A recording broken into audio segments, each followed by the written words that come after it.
Let's get this party started, shall we? So, ladies and gentlemen, this is my very first time at Penn State University. I'm going to need some assistance. Let's start to this side. We are Penn State! We are Penn State! We are Penn State! We are Penn State! We are Penn State! Yeah, pretty good to me. Welcome to Countdown to College Game Day, presented by Dr. Pepper. All eyes are on Happy Valley today, and a lot is on the line in this top 5 matchup. History says this game will be filled with drama, but history also says that James Franklin doesn't know how to beat the Buckeyes. However, Ryan Day is 2-7 against top 5 opponents. This is the last time Ohio State plays in Beaver Stadium until 2028, so they got to make this one count. Countdown to that game and everything else going down this college football Saturday right now. Happy Valley, how you feeling? They are ready. Christine Williamson, Harry Douglas, and Harry Lyles Jr. here to get things started. How you guys feeling? Feeling good. Are we feeling good? I can't hear y'all. Well, can I ask y'all a question? Are y'all ready for Penn State to defeat Ohio State today? There we go. All right, we'll see what happens. We'll see what happens. Let's talk about this matchup a little bit. I talked about the history. HG, who do you think has more pressure to win this game today? Without a doubt, to me, it's going to be Ohio State. And number one, when you look at their roster and how it's constructed, NIL was a big part of that. You look at how they're 2 running back deep. They have receivers across the board. Defensively, they have a lot of players that's going to play on Sundays in the National Football League in 2025. Number 2, Ohio State already has a loss. They lost to Oregon already earlier this year. First loss in the Big Ten. When you look at Penn State, they're still undefeated. And thirdly, when you look at the last 4 matchups versus a top 5 opponent, Ohio State and Ryan Day, they're 0-4, ladies and gentlemen. So recently, when it has come to the big game for Ohio State, they have failed the test. And this Penn State team, I think, is in their best position to win this football game since 2016 because they still play that hard-nosed defense. They're able to run the football, but you also have the explosive plays. So we're going to try to make that 0-5 today for Ryan Day, are we not? Okay. Penn State, you see on the graphic there, they're 1-9 straight up against OSU with head coach James Franklin at the helm. How much pressure is on him specifically?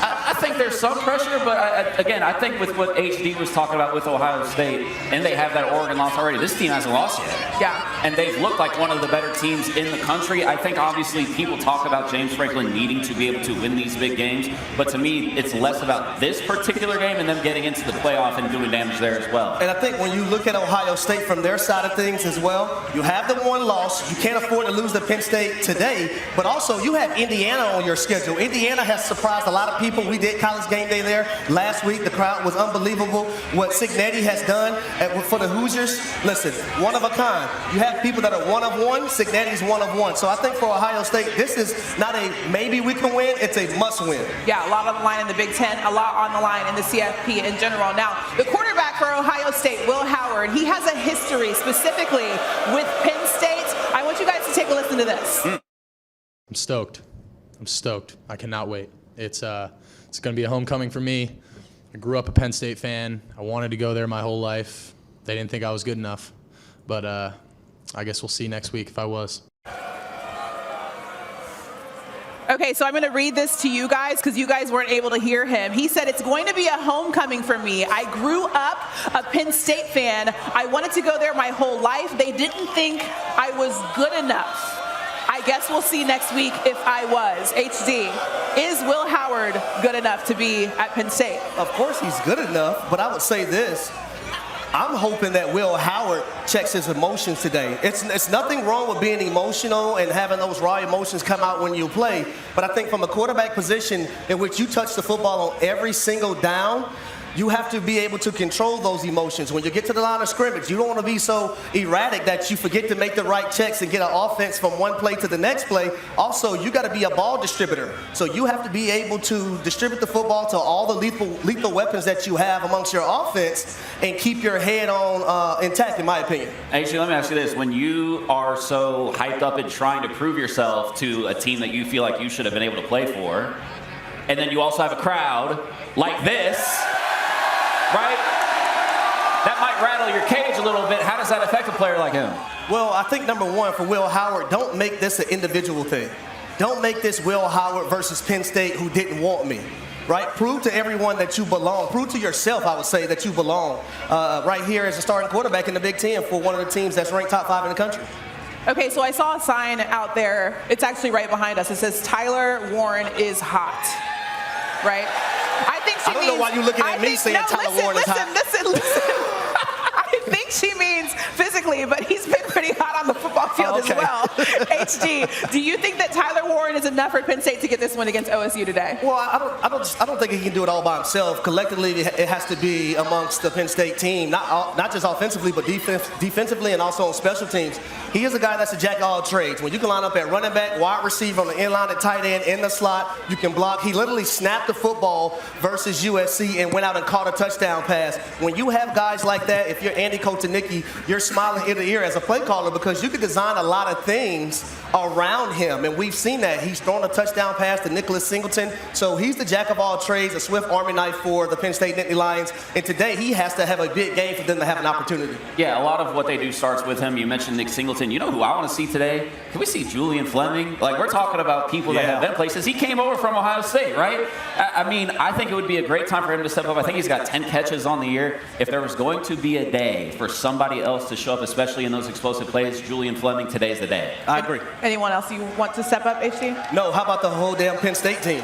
So they can get a win because it's been so long since they've beaten Ohio State, 2016. So if you want to replicate what you were able to do back then, right here in this building, they call it Happy Valley, they call it Beaver Stadium. I think collectively as a team, you have to play complementary football. Okay, so let's talk about their offense. Is their OC more important because they've gotten things going, especially last week, than who their quarterback is? I'm going to say yes. Andy Kotelnicki is a guy that came from Kansas, but we see the different formations, the different spots that he's putting his players in, and that's your job as a play caller, to understand the strengths and weaknesses of your players and put them in the best position so they can have extreme success on a football field. So when I look at last week when, Drew Allard goes out in the game, he said, you know what, immediately I have to become a problem solver and put my backup quarterback in the best positions so he can go out there and thrive. They did that. They just didn't drop back and say, you know what, we're going to let this guy throw the football down the field a million times. You understood that, hey, he's good in the run game. So let's have some quarterback runs involved. So I think Andy Kotelnicki has done a phenomenal job,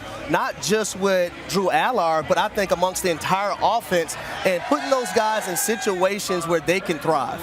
And we know, HG, we might see two quarterbacks of this Penn State team today. And you and I were talking about this before the show. This Ohio State defense, we know it's very talented, has some of the best players in the country on it.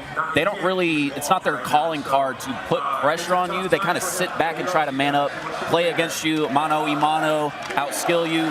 How does that affect what Penn State tries to do today? And you mentioned the creativity, obviously, of their offense. Yeah, I would say this. With Drew Allard at the quarterback position, I would say to myself, you look at that film and you try to mimic a lot of things that Oregon had success doing.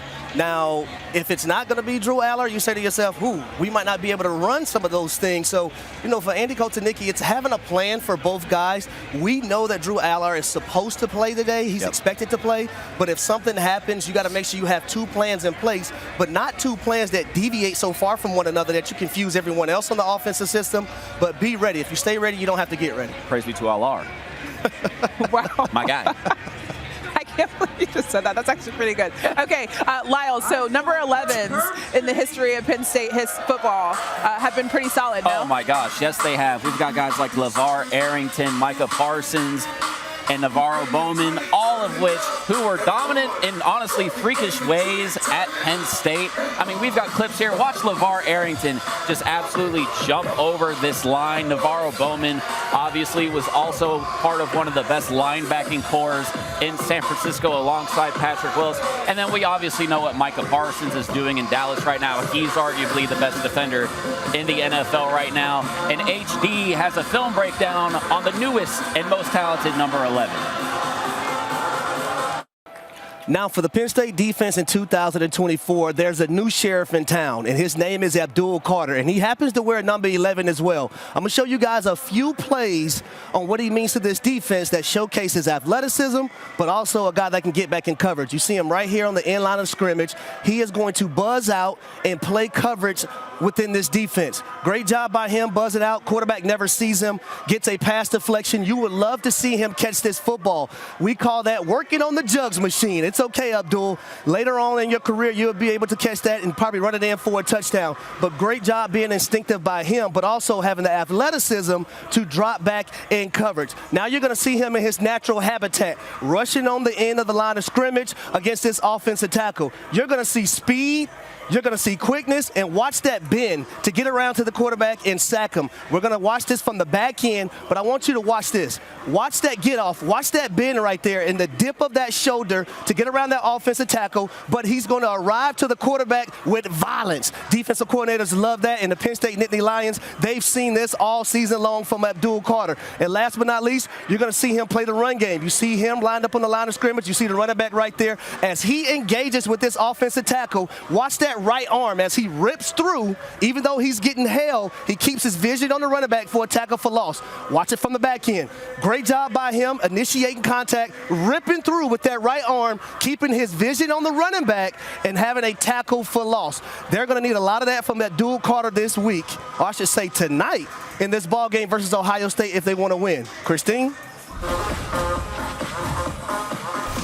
Let's take a look at some other games going on today. To kick things off at noon, Ole Miss heads to Arkansas in hopes of getting the Lane train back on track. A win over the Razorbacks could keep the Rebels in the conversation for a college football playoff spot. Now, at 7:30 p.m. tonight, the 10th-ranked Aggies are in Columbia facing off against the Gamecocks. Texas A&M is the last undefeated team in SEC play and can guarantee a spot in the league title game by winning the rest of their games this season. And finally, there's a showdown tonight in Dallas, Texas. Number 18 Pitt takes on number 20 SMU.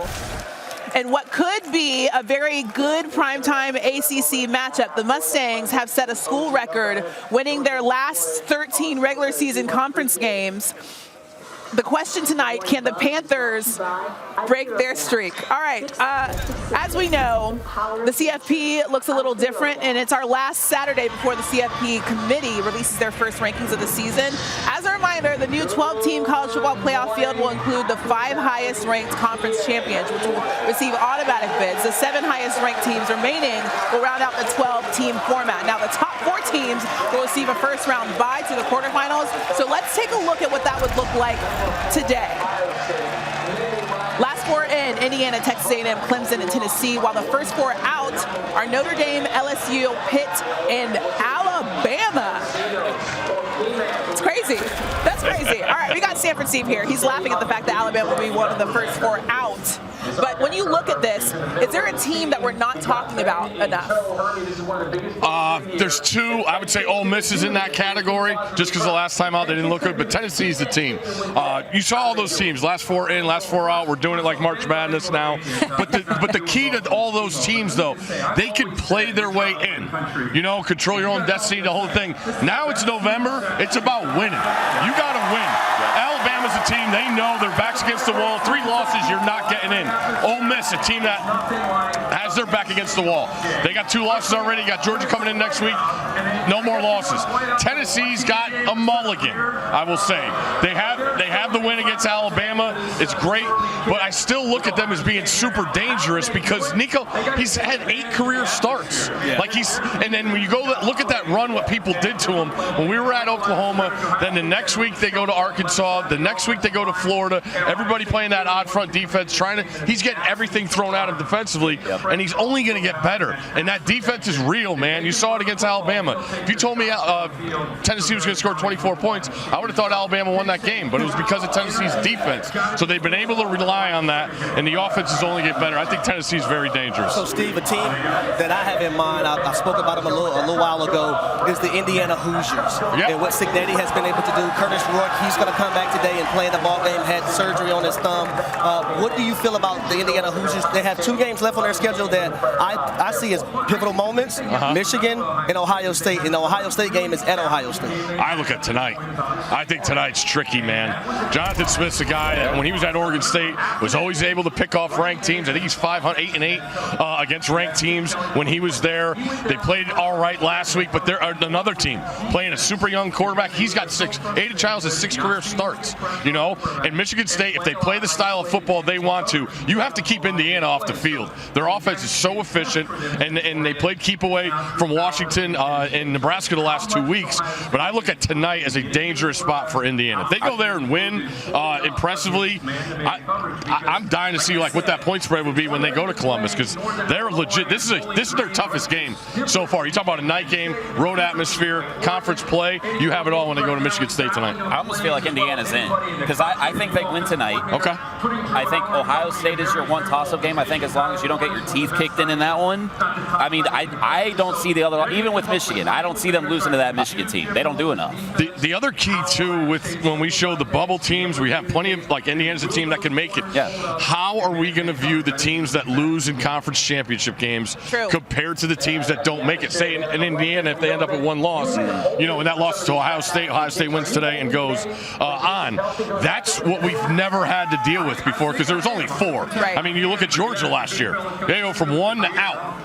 So I don't think we should. I think if you make your conference championship game, you should be in, especially this year. With no divisions, it's open play. I get it. The crossovers are different for everybody, but that's a feat to make the conference championship in these super leagues. The reason why I agree with that and your take on that is because I don't feel like a team should be penalized for losing their conference championship. You While can't a team is penalize sitting on the outside looking in, and they get rewarded for not playing in the They're championship. playing a game for an automatic bid, and then they're going to lose, and you're going to give it to a team that just sat home and is going to be 2 weeks off. Yeah. That's dicey. I agree. This committee, man, I don't know.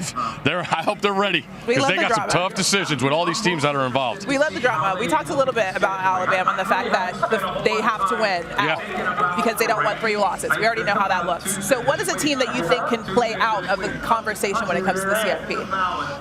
Play themselves out of the CFP. Alabama. When I first think about it, next week at LSU, I like the matchup for LSU. Yeah. We saw what Georgia did in the second half against Alabama's secondary. That's where you have to go. Their defensive line has played great. You got to be able to throw the football, and that's all LSU does. And you factor in LSU's defense is getting better. Got carved up against A&M, but I'm sure they worked on quarterback run a little bit after that. Well, I hope they. Brian Kelly admitted he's like, I think we need to spend more time against quarterback run. But Alabama, I think that's a tough one next week, and that would be the team 3 losses and you're out, even with a win over Georgia. It also just feels like, for as talented as that team is, their swagger has not been the same. Yeah, it's a different vibe. You know what I mean? Like that team is not playing with the same confidence and moxie that you usually see an Alabama team play with. Yeah, it's a different vibe over there. I feel like Kalen DeBoer, there's a lot of pressure on him, obviously, to get dubs, but he hasn't been able to do it in the same way that Saban obviously was able to do it. All right, time now for today's Crunch Time Players, brought to you by Cheez-It. And we're going to talk about the quarterback situation at College Station. Number 10, Texas A&M is currently 7-1 and 5-0 in SEC play after mounting one of the most impressive comebacks in program history against LSU, defeating the Tigers 38-23 after trailing 17-7 at halftime. Now, the first-year head coach Mike Elko opted last week to go with redshirt freshman quarterback Marcel Reed to replace the struggling starting QB Connor Weigman. This led to 5 consecutive scoring drives, including 3 rushing touchdowns for Reed, who was virtually unstoppable in the second half. Steve, who should start? Marcel Reed. when you talk about what they're going into, again, this is another team. This is their toughest game so far this season. You talk about Willie B at night, that defense, they're off a bye. They got 2 weeks, I'm sure, in the bye week. They worked against both quarterbacks, and now you really own in on those two. So he only threw 2 passes last week and went 2 for 2, and he was the best player on the field. But I look at tonight as a huge spot for A&M, and I would go at Reed because of his mobility against that defense of South Carolina. Yeah, especially that pass rush. I mean, those guys on the edge, man, like that's genuinely going to be one of just, if we're talking matchup on matchup, to me that's the most exciting one that we're going to see. No doubt, my favorite game of the day. But what I love about South Carolina, it's not like they're allergic to running quarterbacks. Number one, Lenore Sellers, I call him AKA Rex Specs. That's what he does. So you see it every day in practice. They played against Alabama already. They played against Ole Miss. They played against Jackson Arnold in Oklahoma. So they've had games on their schedule where they defend the quarterback run. When you look at guys like Kyle Kennard and Dylan Stewart, those guys aren't just pass rushers. Those guys are playing the run effectively as well. Okay, but as a wide receiver, how different are these two quarterbacks? Oh, very different. Steve just mentioned Marcel Reed came in the game last week and threw 2 passes. Right. So selfishly, as a wide receiver, you're saying to yourself, I don't want him in the game. But if you're a team guy, you have in your mind and you say, you know what, I need to do everything in my power to make sure I block on the edges, whether it's safeties, corners. It's a team game. It's a team goal. You're trying to make it to the college football playoffs. It's selflessness. It's not big for Texas A&M right now, especially where they're trying to go. They've dealt with that in the past when they had their previous coach. I don't need to mention him by name, but we all know what it is. But I think in order to get to where you got to go, it has to be a hunger for a team goal, not an individual goal. But it's a drastic difference when you have someone that can drop back and throw you the ball as a wide receiver versus someone who's going to sit back there and run that zone read with the running back. It's a major difference. One time. There's no way you ever put Rex Specs on. No way. No that cute face? No way. Steve, I'm supposed to wear glasses since middle school, and I've never put them on. The glasses are still at home. The contacts are still at home. You would never see me with them on. I knew it. You can wear contacts and you can't see those. Nope, I'm fine. My eyes are sensitive. Contacts. I'm blind as a bat. All right, Steve, we're going to let you go. But first, Penn State, you guys can't smell this, but there is a farm not too far away from here. So it does smell a little farmy. It comes in like a little. Yeah, it smells a little farmy out here. We in it. Yeah, it is. But a pretty good showing out here, not too bad. What do you expect in this matchup today? The matchup for me is the Ohio State offensive line against Penn State's defensive line. HD talked about, Abdul Carter and what he does and how they move him around. Ohio State's offensive line lost another left tackle. At the end of the game, Donovan Jackson, their best guard, moved out to left tackle. That's what I would expect to see. But you talk about the crowd noise. You talk about the ability of that defense for Penn State. And Ohio State averaged over 200 yards rushing going in the last week a game. And they only got 64 yards, 2.1 yards per carry. They have to have balance in order to win in this environment today. And I'm not sure they're going to get it. Talk about crowd noise. I could whisper right now and you guys could hear me. They need to be a little bit louder. They need to get when it's noon. They're an attentive crowd before the game. All right, thanks so much, Steve. Thanks, guys. Let's take a look at some of the other matchups going down today, starting with my Miami Hurricanes, because it's great to be one. That starts off our Saturday slate. Duke is looking to hand the Hurricanes their first loss of the season. How does Manny Diaz get this team ready for a dominant Miami side, especially because this is a revenge game for him? Yeah, I think it's a fun matchup, but you see that 21 number. This is going to be the Cam Ward show, I think. I think the revenge game, pretty cliche, but Christine, as much as it pains me to admit, you're not going to have to switch to Clemson this week. Miami's going to win big. Thank you very much. Hopefully Cam Ward is on SportsCenter next week with me. Number 1, Oregon versus Michigan. The Ducks are in Ann Arbor, hoping to keep their undefeated season alive. Will the Big House be able to disrupt the number 1 team in the country, HD? I would say this for Oregon, don't have a letdown. You have clearly looked like the number 1 team in the country all season long. You've had some early tests. Don't forget, defensively for Michigan, they have guys that are studs over there on that side of the ball. You're not going to see Will Johnson in the secondary, so that should work in the favor of the Oregon Ducks and Dylan Gabriel at the quarterback position, but do not have a letdown at the Big House. This rivalry is now simply called Georgia-Florida. Georgia looking to make the CFP after missing it for the first time last year since 2020. A win against the Gators will increase their chances to 90%. Christine, you got to say it local. Fly to Georgia. Let me hear your best Georgia. They say it. Look, Georgia needs. I think Georgia really needs to show us something today. Like we've seen them play down to their competition Florida's looked a lot better recently. I'm excited to see what DJ Lagway puts together. Kirby Smart had a lot of praise for him, which I think people should take into account. But if you're Georgia, you need to cover this spread here. You need to show us something. Myself and HD going head-to-head once again. The Cardinals are in Death Valley taking on Clemson, who sits atop the ACC standings. Louisville has proven themselves as a tough opponent this year. Can they shock the Tigers at home? Well, number one, everyone doesn't have the luxury of having 9 teams like Christine, but I would say for this matchup, I'm particularly looking at a wide receiver cornerback, Ja'Cory Brooks, who's 9th right now in college football, 799 yards, 8 touchdowns, versus Avion Terrell, the cornerback for the Clemson Tiger, who's the little brother of A.J. Terrell, who plays for the Falcons. Oh. Listen, 22 straight night win games for the Clemson Tigers, but I think the Louisville Cardinals are going to have something to say. Christine. And finally, Kentucky rolls into Knoxville to take on the Volunteers, who are coming off a bye week. How do the Vols come out in this one, Lyles? Hey, Nico needs to look like he looked before they got into conference play. His QBR has been the worst in the conference since they started conference play. We saw what Kentucky was able to do against Georgia. Nico's got to look like a big boy today, a big dog. They don't want no puppet. Okay, time now for Fansville Advantage presented by Dr. Pepper. Looking ahead to Week 11, the Tigers are hosting Alabama at Tiger Stadium in a night game. LSU is no stranger to night games, especially this season. This will mark the 5th in a row, and all but 2 games this season have been played in prime time. Lyles, how much is a factor of that type of atmosphere? Hey, look, if you haven't been to one of these SEC home atmospheres, especially at night, there's a loud crowd, which we don't have here right now, but there is a type of crowd that is genuinely shocking to the system. That is what they have in Death Valley. I think that when you play in those types of environments, it makes a difficult task even harder than it already is. I think that's going to be tough for Alabama going up against them because, again, like I said earlier, they just haven't played with that same swagger that we're used to them having. I would say this, Death Valley, the real Death Valley. It was a game back in, I think it was 1997, mid-90s, where my father took me to where LSU played the University of Florida. Florida was ranked #1 in the country. Well, Florida did not come out of that game with a victory.